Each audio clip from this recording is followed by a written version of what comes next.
नमस्कार दोस्तों, आज इस लाइव में आप सभी का स्वागत है। 3 सितंबर को व्यापारी दिवस पूरे देश में धूमधाम के साथ आयोजित किया गया। उत्तर प्रदेश के 70 जनपदों के अलावा देश के तमाम राज्यों में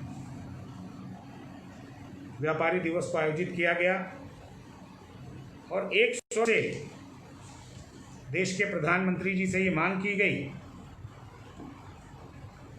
कि व्यापारी दिवस को 3 सितंबर को संवैधानिक तरीके से घोषित किया जाए और राष्ट्रीय व्यापारी दिवस के अवसर पर देश भर में व्यापारियों का सम्मान सरकार के द्वारा किया जाए।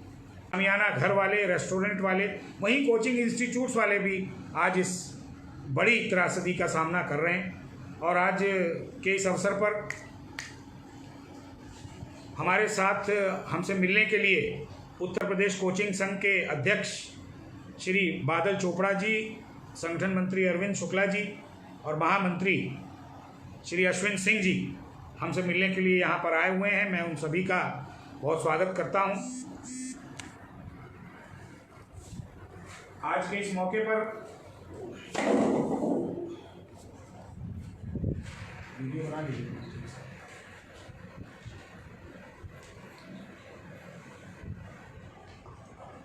ठीक है, अपना नाम लिख लीजिए।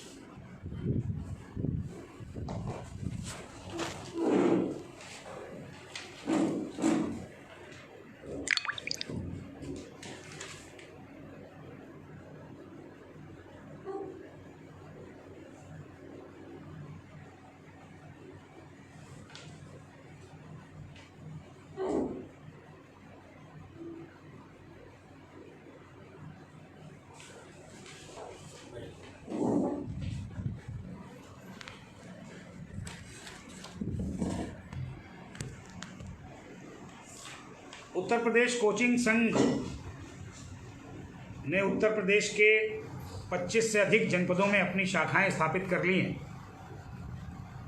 और लाखों छात्र छात्राएं इनके इस संघ से जुड़े हुए हैं।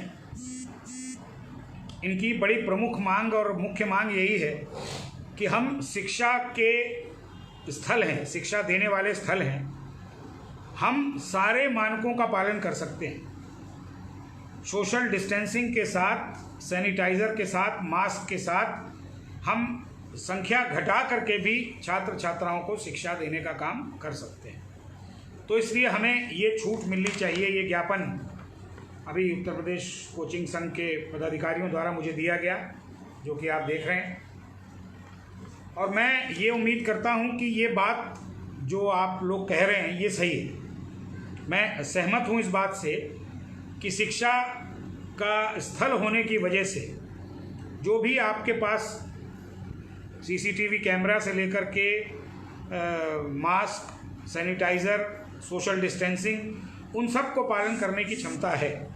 तो आपने जो ज्ञापन दिया है, जो मांग आपने की है, क्योंकि आर्थिक तंगी की वजह से कोचिंग संचालक, शिक्षक व कर्मचारी खुद ही अपने परिवार की आजीविका चलाने में अक्षम हो रहे हैं, तो इसलिए आपका निवेदन है कि उक्त समस्याओं को ध्यान में रखते हुए अतिशीघ्र कोचिंग संस्थान खुलवाने हेतु गाइडलाइन जारी कराएं और सारी गाइडलाइन जो भी आपके द्वारा दी जाएंगी सरकार के द्वारा, उसका ये पालन करेंगे, जिसमें अधिकतम 10 छात्र या छात्राओं को सोशल डिस्टेंसिंग के साथ बैठने की व्यवस्था, संस्थान में मौजूद सभी लोगों को मास्क व हाथ को सैनिटाइज करने की व्यवस्था, सीसीटीवी कैमरे की व्यवस्था, सरकार के किसी भी सक्षम अधिकारी द्वारा गाइडलाइन को फॉलो करने की समीक्षा हेतु संस्थान द्वारा सहमति पत्र दिया जाना और संस्थान में आने वाले प्रत्येक छात्र छात्राओं को उसके पास उसका पूरा विवरण दर्ज किया जाना। तो मुझे लगता है कि आपकी जो ये मांग है, आपकी जो ये मांग है वो जायज़ है और आज आप अखिल भारतीय उद्योग व्यापार मंडल से अपने आप को जोड़ते हुए अपनी समस्याओं को यहाँ तक लाए हैं। हम लोगों का निश्चित रूप से ये प्रयास होगा कि आपकी बात को उत्तर प्रदेश सरकार तक, माननीय मुख्यमंत्री जी तक पहुँचाकर और अतिशीघ्र छात्र छात्राओं को भी सुविधा मिले, वो भी अपने भविष्य के निर्माण के लिए कोचिंग इंस्टीट्यूट्स तक पहुंच सकें, और आपको भी, आपके संस्थानों को भी जीवन दान मिल सके, जो कि पिछले कई महीनों से बंद चल रहे हैं। तो मैं निश्चित रूप से आपको ये आश्वासन देता हूं कि जो मांग पत्र आपने दिया है अखिल भारतीय उद्योग व्यापार मंडल पर भरोसा करके, हम आपकी बात को उत्तर प्रदेश सरकार तक, माननीय मुख्यमंत्री जी तक, उप मुख्यमंत्री जी तक पहुंचाएंगे।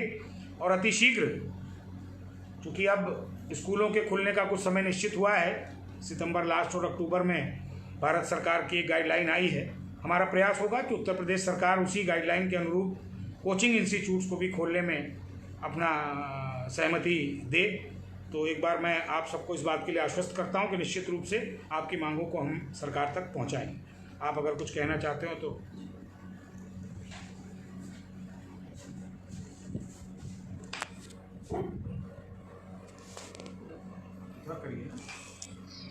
सबसे पहले हम श्रीमान संदीप बंसल जी के बहुत आभारी हैं और बिल्कुल खुले हृदय से कहना चाहते हैं कि आज जब हमारे साथ कोई खड़ा नहीं है तो हमारे साथ हमारे बड़े भाई के रूप में श्री संदीप बंसल जी खड़े हैं। मुझे बहुत खुशी है कि इस पूरे प्रदेश में, देश में शिक्षा की जो दुर्व्यवस्था, अध्यापकों की दुर्व्यवस्था है, आज उसके साथ कोई खड़ा नहीं है। और मुझे इस बात का गर्व है कि हमारे शहर में, हमारे प्रदेश में, देश में एक ऐसी शख्सियत है जो आज के दिन हमारे साथ में खड़ा है।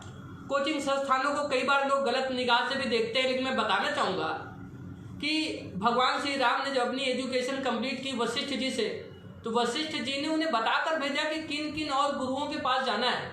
अगस्त्य मुनि के पास गए, तमाम मुनियों के पास गए, उन्होंने क्वालिटी एजुकेशन हासिल की। उस क्वालिटी एजुकेशन से उन्हें तमाम अस्त्र शस्त्र मिले और उन अस्त्र शस्त्रों का प्रयोग करके रावण पर विजय प्राप्त करने में उसमें मदद उनको मिली। जो क्वालिटी एजुकेशन जो देने की पद्धति आज कोचिंग के माध्यम से आज चल रही है, ये वही गुरुकुल व्यवस्था है जो हजारों लाखों वर्षों से हमारे देश में कायम है। तो आज ये जो हमारी पौराणिक, जो आज से नहीं, वो हमेशा से क्वालिटी एजुकेशन की बात हो रही है।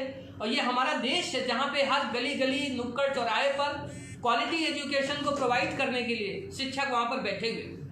आज हमारी इस तकलीफ की घड़ी में जब हमारे साथ कोई नहीं खड़ा है, तो हम बहुत आभारी हैं श्री संदीप बंसल जी के, हमारे बड़े भाई, जिनसे एक बार फ़ोन पर बात हुई, आपने समय दिया और पूरा हमारी बात सुनी, और उन्होंने फेसबुक लाइव के माध्यम से और आप सबके सामने अपनी बात रखी और भरोसा दिलाया कि मुख्यमंत्री जी तक हमारी बात पहुंचाएंगे।